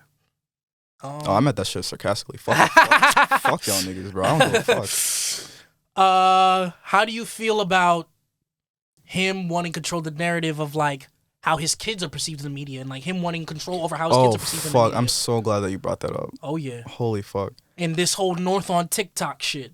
Bro. He's 100% in the right. And the fact that people are disagreeing is insane. And I think it's just because he's Kanye West. How is he wrong for not wanting his... How old is she, like 6? On TikTok in front of millions of people. I don't get, like, what's wrong with that. Like, literally tell me what's wrong. Like, tell me what's wrong, please. Another question. How do you feel about people saying, in response to, like, oh, he's not wrong. Oh, well, Kim is the legal guardian, and she lives with Kim. That's blah, fucking... blah, blah. That's stupid as hell, because they have joint custody. Pretty sure. Like, they're co-parenting. So, end of the day, you feel like it comes down to them making a joint decision on how that situation is handled. I think, yeah. Mm-hmm. Like, there has to be some form of compromise. Word. You know, I feel like... And it's also because, like, that TikTok account is both Kim and North's. Yeah. So I feel like... I feel like there should be even more of a compromise, because I feel like if you're just, like... It's basically Kim and North, but disguised as just North, basically. Yep. Like, North is really using it. And, like, I just feel like, you know, like, if Kim is, like, letting North go on, like, TikTok live unsupervised with the comments on and shit, yeah. Like, what does that tell you about Kim? Like, people making stitches to North's TikTok saying some wild, weird-ass shit. Excuse me? I ain't hear about that. Yeah, bro. Oh. Yeah, bro. Is she not over here regulating and controlling the comments and shit? I think now they did after Kanye said shit. I mean, I think they turned off comments after a certain event happened. I'm not sure, but like, I don't know specifics, so I'm not gonna, you feel me? Like, no, this is just from like shit that I've seen. Okay. Like, if you got the facts, talk your shit. Like, and like, another thing was like, fucking North's cousin, I think it's like Courtney's kid. Okay. Texted Kim, saying like, oh, like, I seen that. I just didn't read it. I seen it though. Yeah, like, oh, like I don't think North should go on live unsupervised. She might say the wrong. Like, how are you letting an 8-year-old boy tell you how to fucking take care of your kid? It's that Kimberly shit. It's just like, it's shit like that, but that's overlooked because she's a fucking white woman. And in the media, like, she is propped up to be some fucking, like, you always hear shit like, oh, like, she passed the baby bar exam, blah, blah, blah. Like, she's like, her fucking image is crystal clear. But when Kanye expresses concerns about, like, maybe North shouldn't be on TikTok. Word. All of a sudden, like, he's fucking wild for that. Like, I don't get it. I don't get it. Well, when it comes to that, the whole like fiasco with his kids and wanting to control that narrative and just wanting to be around his kids in general, I wish man's luck, because it's like, nah, he's fighting a losing battle. He's not in the position to win that. Yeah. And I think being a black man, like, exactly. And I'm gonna say it, just being a black man, like, it's facts. Like, being a black man, like, and if they do go to a custody battle, he's 99.9% going to lose. And I think he knows that. She got the crib, all that. Like, they're gonna look at her and her situation and be like, why would we give the kids to Kanye? This fucking nomadic, fucking sporadic, fucking Instagram posting, fucking nigger. Like, it just, like, I guess outside looking in, yeah, like, to people in the judicial system, like, yeah, like, it's not looking good for folks, man. Yeah. Like, it's not looking good at all. But, and like I said, like, he knows that. Like, I 100% know that he knows that. Yeah. And I think that's making him more frustrated. So posting, that means, like, he's going to post, like, even more crazy shit. Yeah. And it's just, like, it's tough, Yeah. Like, you can definitely tell, like, he's doing shit with his heart first and mind second. Mm-hmm. Like, he's definitely, like, doing shit with his heart, but, like, I don't know, man. Like, I kind of see the beauty in that. Like, I do. Like, fuck Kim K, but, like, my nigga, he wants you back. Not for real. Like, he definitely and does. He wants to be a family again. Like, yeah. I find beauty in that. I just feel like it's hard for people to see beauty because they're celebrities. Yeah. So, like, they don't really treat them as, like, just other, like, human beings. Like, Kimberly's fucking skeet. He dated Julia Fox. Fuck all like, that. This is, honestly, like, if you really break it down, it's just regular school drama. Word. But on a bigger platform. How you feel about that? How you feel about the comparisons to, like, that whole situation, and how people are saying, like, yo, this is really some, like, high school drama, middle school drama shit? Bro, because it is. I've literally seen this exact scenario happen in high school. Like, it happens hundreds of thousands of times every single day in high schools. Like, this shit, like, it just makes you, like, I guess, realize, like, these niggas is just humans, bro. Like, oh yeah, these niggas is just like us. Word. Just like us. Yeah, I'm not gonna lie. This whole situation and, like, everything Kanye's been going through and, like, the divorce and all that. This shit like almost reminiscent of how I felt seeing fucking the Avengers lose, and, like, them niggas regrouping, like, all right, where the fuck is Thanos, bro? Like, for real. That it's like almost the same feeling, because it's like these gods are, like, defeated. Like, right, exactly. Shit is hilarious, bro. Yeah. Nah, Julia Fox, man, that's spoiled milk. I'm sorry, that's spoiled milk. Spoiled milk. Julia Fox from Uncut Gems fame. Yeah, bro. I'm not gonna lie, she played out. Especially since, like, now they, like, separated now. Yeah. Like, that whole fling is over. Like, she was only popping being with him. Yeah. She's kind of irrelevant now. Yeah, she is. She is. Like, like... like, on it, like, Kanye simply just got with her just to get Kim jealous. type shit. And it's like, listen, you gonna get like that's some nigga shit. Like you gonna get with this nigga. I got some I got some heat in my holster too, nigga. Like what did Kanye do? He bought her and like her friends like Birkin bags or some shit. What kind of bags was it? Birkins, I think so. Yeah, it was Birkins. Like nigga shit. That's shit. Prime nigga shit. Nigga shit. That is some nigga shit. If they were black bitches, it would have been Telfeezys, nigga. if they were black bitches, it wouldn't have been Birkins. They would have been Telfeezys. This nigga is a fucking nigga. Oh, fucking hell. What did he say on Violent Crimes? Fucking, I'm a nigga, I know what they want. Like that nigga is a nigga. He's in his nigga phase. He is a nigga. Bro, and he's linking up with Future and shit. Like he knows. Oh my god. He knows what he's doing, bro. Word. He knows what he's doing. Nigga. Word. Come on now. He knows what he's doing. Respectfully, I just like, yeah, it's a losing battle, but either way, I'm gonna wish my man's luck. Like, not for real, like, cause like honestly, like all jokes aside, like I just, I hope the kids are doing good.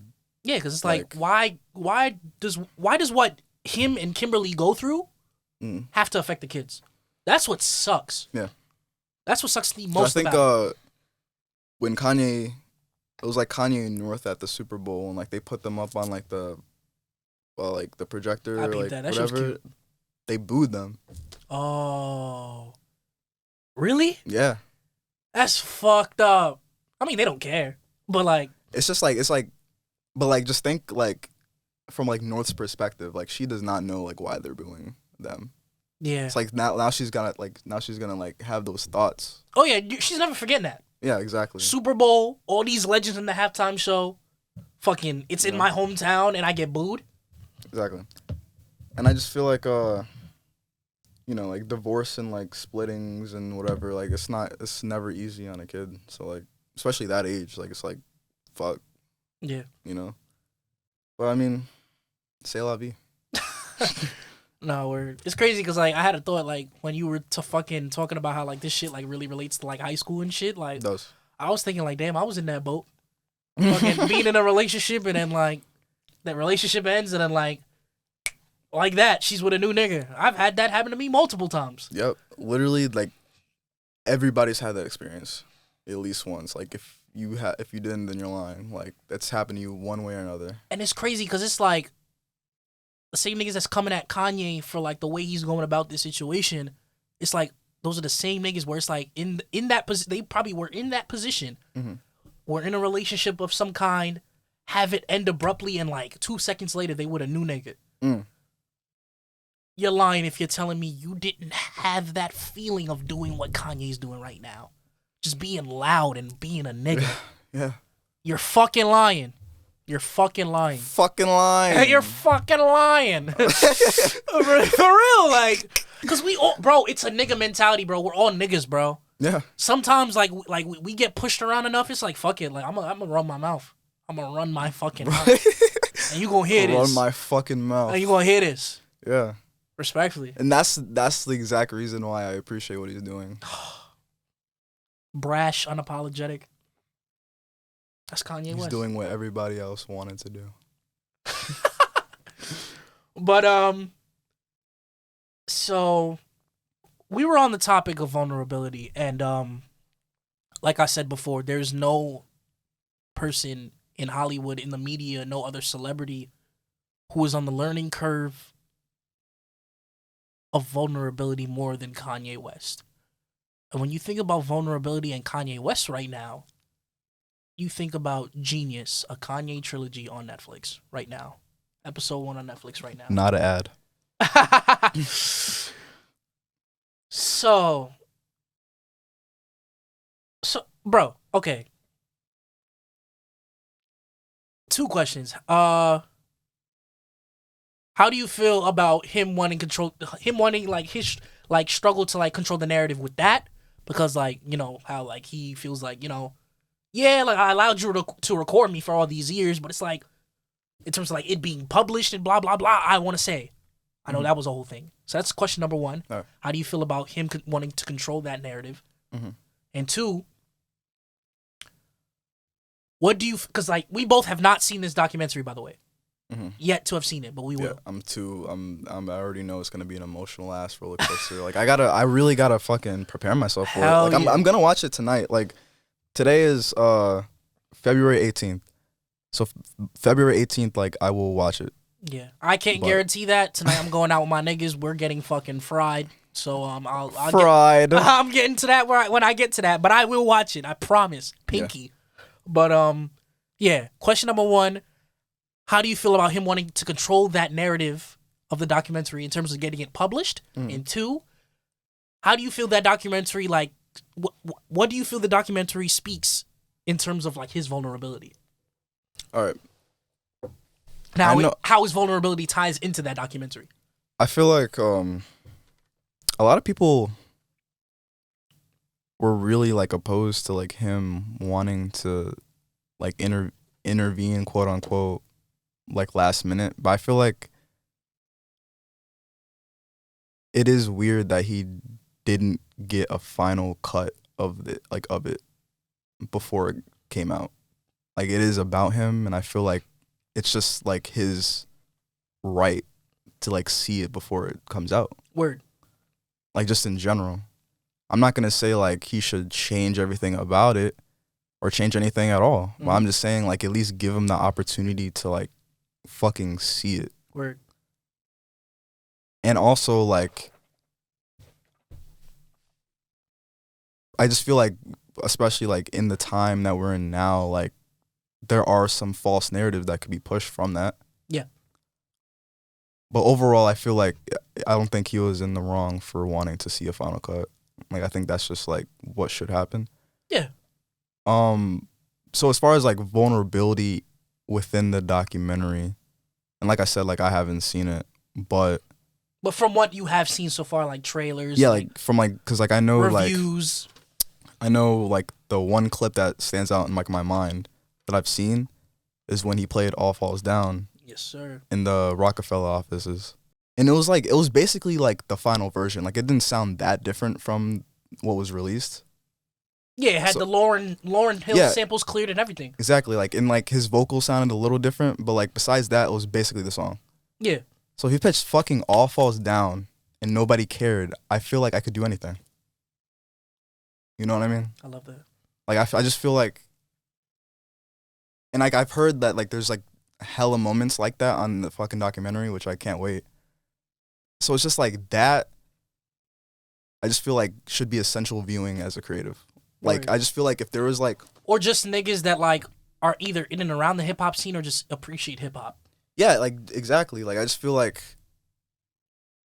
that's just essential viewing. Like, you have to see that. Word. And, like,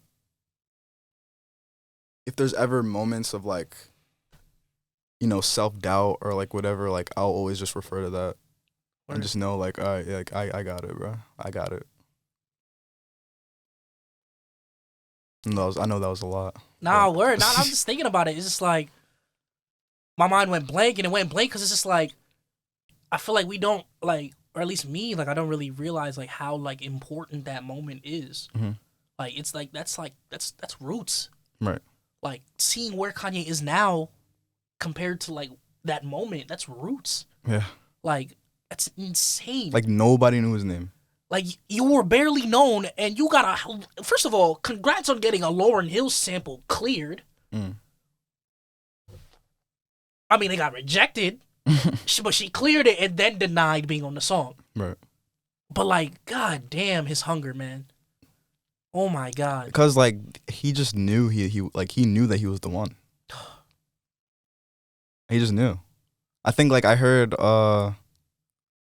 another quote from the documentary, like, he was saying, like, oh, like, they didn't put, like, Kanye and West on this. I'm, like, paraphrasing, but they didn't, like, say his full name. Then he was like, oh, like, there's gonna be a time where, like, they're just gonna refer to me as just Ye. Bro. Wow.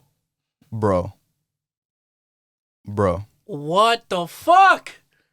Yo, that's crazy. Bro, and, like, I didn't watch that scene, but, like, one of my friends was telling me about it, like, about, like, how that whole thing happened. And it's just, like, you would think, like, his whole life is, like, literally the Truman Show. Like, just planned. like the fact that he said that back in like the early 2000s to now, like his legal name is literally Ye. Everybody calls him Ye. It's just like he fucking knew. You know what I'm saying? So it's just like that confidence that you have, knowing that like, yeah, like got rejected from here, nobody give a fuck. Oh, like they should put my full fucking name. Like I'm gonna be referred to as Ye in the future. Like it's just like he just knew to just keep it the fuck going. You know? And here I am fucking thinking like nobody over here manifests harder than ASAP Rocky. Yeah, fuck that. Nobody over here manifests harder than fucking Kanye West. Nah, for real. That's insane. What the fuck? That just fucked me. Yeah. That whole shit that you just said to me fucked me. Yeah. Wow. Oh my god. Oh my god. Damn. Like, I just feel like, cause like Kanye said that like his life is like the Truman Show before, and it's like after that, like I really believe it. Like Word. There's just no way. I just feel like we're never gonna see someone on that kind of trajectory ever again. Never, ever. Never. Ever. Especially never. the time that he lived in. Right. Like the 2000s going to the 2010s. Like I feel like he was a master of fitting into every decade. Like I feel like in the 2000s, he fit the 2000s, 2010s, the 2010s, the music he was dropping. Yeah, he fit that decade. Mm-hmm. And now we're in the 2020s, the roaring 20s. Mm-hmm. He still has that like aura about him. Because like the thing is like, say what you want about Kanye, but like he knows like he's tapped into society. Oh, most definitely. Like the way he talks about social media now,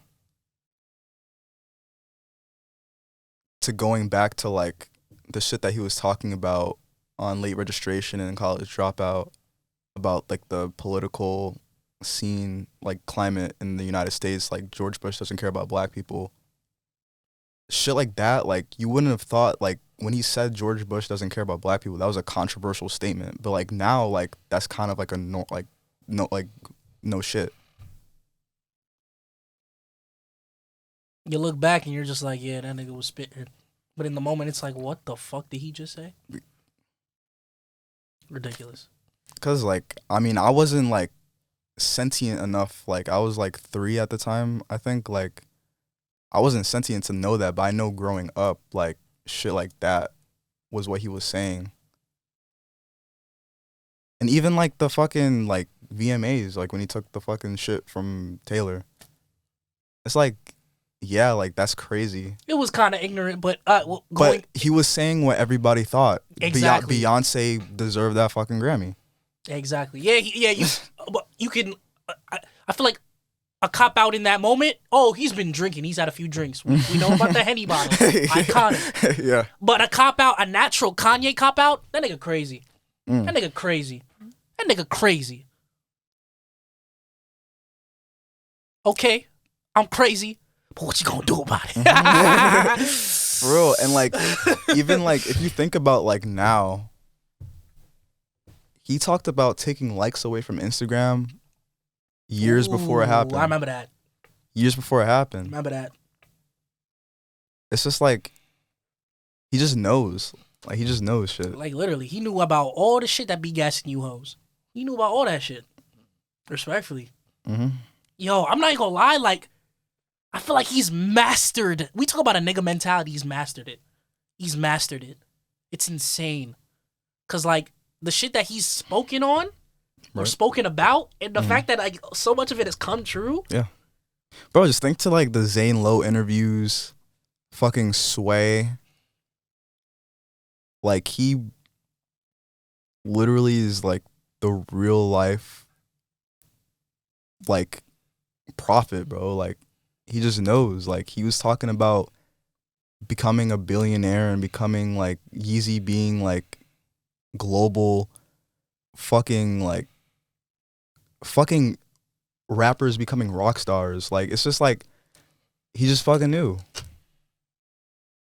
Like, Yeezus and, like, the shit that he was wearing back then, like, calling himself a rock star, like, everybody thought that shit was crazy. Now, every rapper now has rock aesthetics.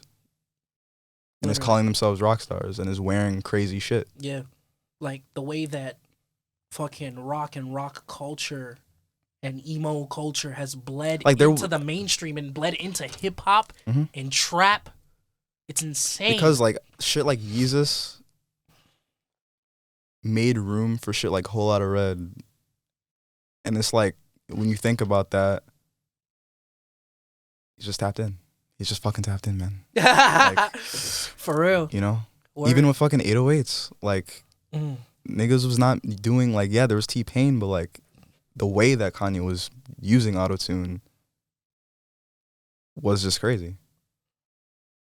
Like, he was a rapping nigga doing fucking ballads with autotune. Word. Like, everybody shit on it at the time. Now it's the most influential, at least one of the most influential albums ever. Yeah. There's a lot of niggas who Drake. A lot of niggas who have dropped projects where it's just like, them projects would not exist without Kanye West. For sure. It's just like, when you think about shit like that, it's just like are y'all forgetting, like, who y'all talking about? Word. Like, you see the nigga post and you just like, he crazy. Like, do you know who this nigga is? Yeah. That's a fact. That's a fact. Like, I'm not trying to, like, turn this into, like, a dick slurping contest. But, like, it's just like, facts. It's just like, you know, I'm using this as an opportunity to just get my shit off. Respectfully. About yeah, man.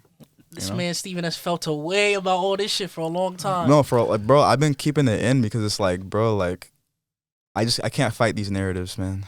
I can't fight it. Like, just like Kanye can't.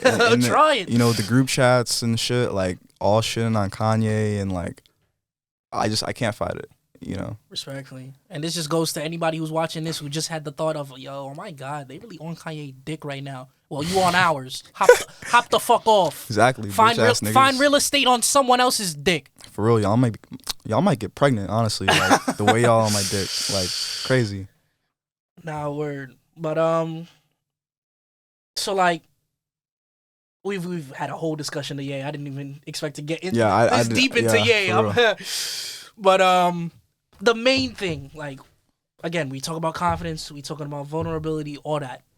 Especially as a creative, Kanye, the ultimate creative. Do you feel like the main takeaway, like, do you feel like what he's doing on socials is bad? Like, is he doing anything wrong? No. Well, there you have it, ladies and gentlemen. No, like, short answer, no. Long answer, yeah, it's probably, like, gonna hurt his relationships with Kim, potentially his kids. But in the long term, they're gonna, like, it's gonna be known that he was really just, like, controlling his narrative. And I think, like, if he feels like that's 100%, like, if he feels like 100% comfortable in that, then I feel like, who am I to, like, say if he's wrong or not? Respectfully. You know what I feel? In 5 years, none of this shit will matter.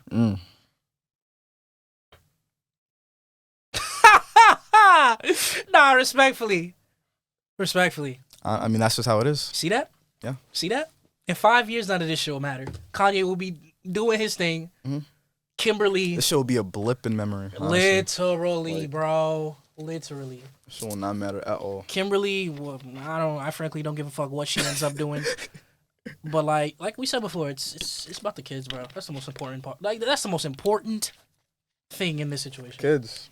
Word. But fuck, man. I think that wraps up episode 2. Damn. Of Private Screening. We reached the finish line on this one, nigga. No, we talked about a lot of shit. Word. Know? Nah, I hope everyone listening could take, like, nah, for real. Like, I hope everyone. I nigga laughing. Like, I'm being dead ass. I don't know. This nigga. Well, the one moment I try to be dead ass, like, you see this nigga? The one moment I try to be completely dead ass, this nigga laughs. See, I just gotta stop talking. Fuck this shit, nigga. But anyways, talk your shit, bro. Talk your shit. I just hope our listeners could take something away, some genuine shit away, in terms of being confident, in terms of opening yourselves up, letting your guard down, and being vulnerable, and pushing boundaries within your creativity. Because that doesn't happen. You don't find new planes. You don't grow.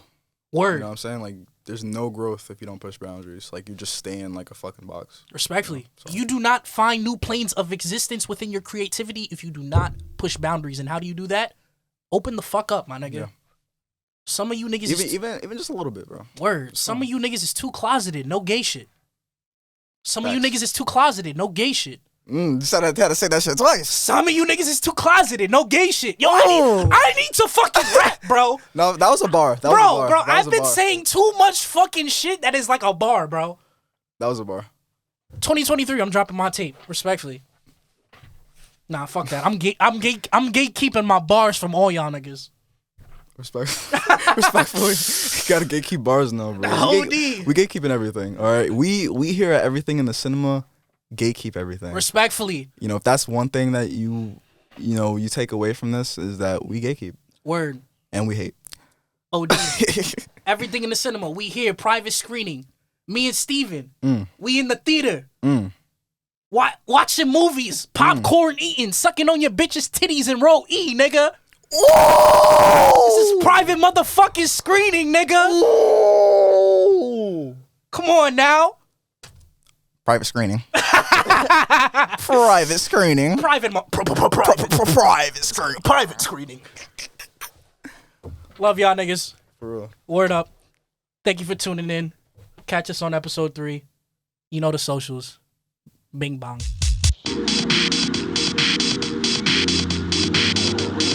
Psychedelic experience has been referred to as heaven and hell. It can be, you can experience God. You can experience something deeply spiritual and meaningful. The God that's within yourself.